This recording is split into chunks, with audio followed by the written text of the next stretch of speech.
చేయకపోతే వెంటనే సబ్స్క్రైబ్ చేసి మీ సపోర్ట్ మనకు అందించండి. లిచీ అనేది ఎప్పుడు చూసి ఉండరు. ఇది లిచీ ఫ్రూట్ ఎక్కడ దొరుకుద్ది, ఎక్కడ పండిద్ది అనేది మీకు చెప్తాను. లిచీ ఆగ్నేయ ఆసియాలో చాలా వరకు స్థానికుల ప్రాముఖ్యత చెంది ఉంది. ఇది 1975లో జమైకాకు చేరుకున్నప్పుడు పాశ్చాత్య ప్రపంచంలో దీన్ని పరిచయం చేశారు.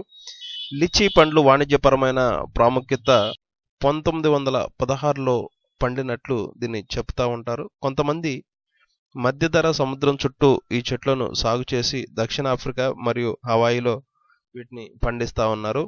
ఇది ఆరోగ్యానికి చాలా మంచి ఫ్రూట్. ఇది దీన్ని వచ్చేసి డైరెక్ట్గా ఓపెన్ చేసి తినేసేయచ్చు. లోపల ఒక గింజలాగా ఉంటుంది. ఇది తింటుంటే టేస్ట్ చాలా బాగుంటుంది. ఇది ఎండబెట్టి కూడా కొంతమంది తింటా ఉంటారు.